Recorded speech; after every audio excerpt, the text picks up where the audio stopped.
Welcome to Channel 18 News. I'm Jim Rogers. When Sulphur Springs police stopped a 2000 Chevy Silverado on a traffic violation at Church Street at city limits, Tammy LaShawn Powdrell, age 52, of Sulphur Springs, appeared extremely nervous, according to the officer's report. The officer was denied consent to search the vehicle. However, he contacted a Hopkins County Sheriff's K-9, and the K-9 alerted on the vehicle. A search followed. The officer located several pieces of drug paraphernalia. Powdrell was arrested for the paraphernalia, and upon arrival at the Hopkins County Jail, more contraband was found in the rear seat of the patrol car where she had attempted to hide it. During book-in, jail staff located a large green baggie with white crystal-like substance believed to be methamphetamine. Powdrell was charged with possession of a controlled substance, penalty group 1, more than 1 gram, but less than 4 grams, and other charges. In a special session Monday morning, Sulphur Springs School Board announced that they will be hiring an additional officer for the Sulphur Springs Independent School District Police Department and approved an increase in base salaries and pay structure for teachers and teachers' aides. Superintendent Michael Lamb stated during public forum that the hiring of the new police officer would bring the total force to 9 and will place an officer on each campus. He stated that the job would be posted sometime this week. Teachers will now see a starting salary of $40,000 in the Sulphur Springs Independent School District, and pay increases will begin after the first year instead of after the third year under the recent structure, as the board approved a new teacher pay scale. Salaries at 30-year will be $54,950. Pay increase for teachers each year will be $100 per year for the first 5 years and increase to $200 per year for the next 2 years. Teachers beginning at year 9 will see an increase of $500 each year for 3 years. The increase will be $800 per year from year 12 through year 18, and then the pay raise for each year after year 18 will be similar to the current plan. Teacher aide pay will also increase. The changes will mean an increase of over $360,000 to the 2018-2019 budget for teacher pay and over $70,000 for teacher aide pay. To see personnel changes approved by the school board, go to ksstradio.com. Monday morning in regular session at the courthouse, Hopkins County Commissioners Court approved several line item moves to assist various departments as fuel costs rise. They approved a realtor to list the county annex building at 110 Main Street. They heard a request for a resolution to the Texas Commission on Environmental Quality regarding natural obstructions on Sulphur River, and they appointed Mike Matthews as Hopkins County Fire Marshal. Commissioners approved RE/MAX as the realtor to list 110 Main Street, a county annex building. The county is seeking to sell that property. RE/MAX will not charge the county a listing fee, and the buyer will pay any commissions and buyer fees to their agent according to the agreement approved. Commissioners attempted to sell the building in the past using a bid method, but no bids were received at that time. Each commissioner's precinct will receive $50,000, a line item move from the Road and Bridge Special Account. Increases in fuel cost, and now that road repair will increase with warmer weather, the additional funds will assist in fulfilling current plans for road repair. Volunteer fire departments will be receiving $20,000, and the sheriff's office will receive an additional $5,000 in line increase taken from the general fund balance. These additions were also motivated by rising fuel costs. In public forum, commissioners were asked to draft and approve a letter to the Texas Commission on Environmental Quality regarding natural obstructions on Sulphur River. The river is not flowing except in time of flooding.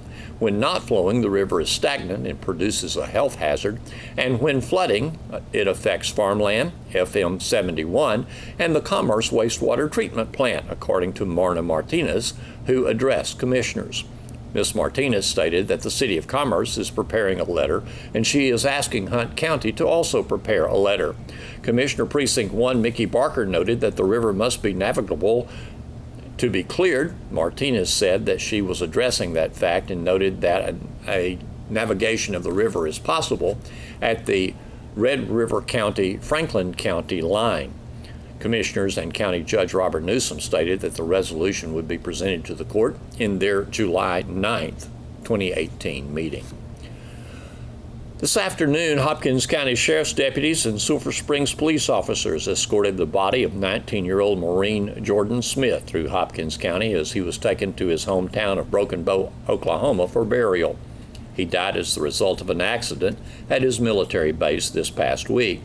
The route will go through Hopkins County along Interstate 30, and plans called for the placing of a U.S. flag on Highway 69 overpass and the escort to travel from the Hunt County line to the Franklin County line. Smith's funeral is set for Wednesday at Broken Bow High School Auditorium. Following his time out for an injury, here's Don Julian with sports. Wildcats Athletic Director Greg Owens has been very busy as coaching vacancies have cropped up this summer. At a recent SSISD board meeting, the board approved Alexander Guerra as football defensive coordinator and PE coach. Coach Guerra comes from Nevada Community, where he was defensive coordinator and inside linebacker coach. He replaces Tristan Abram, who left to become the head coach at Paul Pewitt. At a board meeting Monday, the board approved Brittany Tisdale to be the Lady Cats basketball coach. She replaces Lady Cats coach Jeff Chapman. The board also approved Alexi Upton as Wildcats head soccer coach.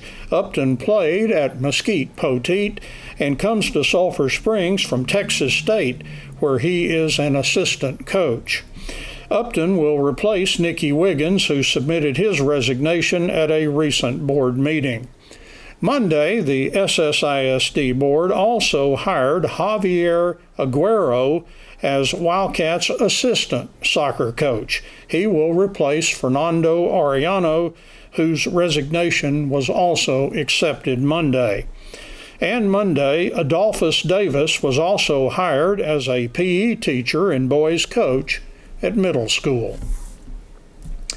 And Monday, Sulphur Springs High School and middle school athletes began their third week of the Edge Conditioning Program presented by Michael Johnson Performance. Wildcats Athletic Director Greg Owens said things were going well. He noted that some kids are sore, but he said they are becoming more acclimated to drills, including some designed to address areas of deficiency for the athletes. Coach Owens said athletes in 4 different groups are receiving unique drills. He said high school sophomore through senior football players are getting a lot of flexibility work. Freshman football players, along with boys in basketball, soccer, and tennis, are doing drills to strengthen their core. High school girls make up a third group, and Coach Owens said instructors have been bragging about this group a lot for catching on to their drills so quickly. A fourth group is made up of middle school athletes, and they too are doing drills to strengthen their cores. Coach Owens said Michael Johnson Performance is giving him a report on the athletes each week. Numbers of participants remain good, with more than 230 attending on Monday. Some athletes are still available to do chores for cash, and if you have those chores, you can contact Coach Owens at the high school. And Wildcats offensive coordinator Matt Young said he saw some things at the Wildcats final 7-on-7 football tournament Saturday that should serve them well this fall.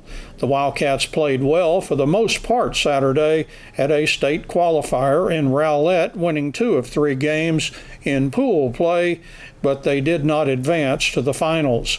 The Wildcats were unable to overcome a slow start in their first game against Coppell, and Coppell advanced from pool play, and they won the entire tournament. The Wildcats did finish well with solid wins against Tyler Lee and Joshua. Coach Young said Kylan Wade did a good job of encouraging the Wildcats defense, and he added DQ Pitts also played with great emotion. He had praise for the play of cornerbacks Andy Edens and Connor Bergen. Coach Young said Austin Dodd contributed on defense, while Chase Haney and Noe Ponce had interceptions. He said DeCorian Young got better as the day went along, connecting with Jermon Bryant Amos, Jace Thompson, Dodd, Landry Tyson, Bryce McQueen, Matt Johnson, and Payson Edwards. Coach Young said DeCorian Young impressed him by going to his fifth read in under 4 seconds before throwing one pass.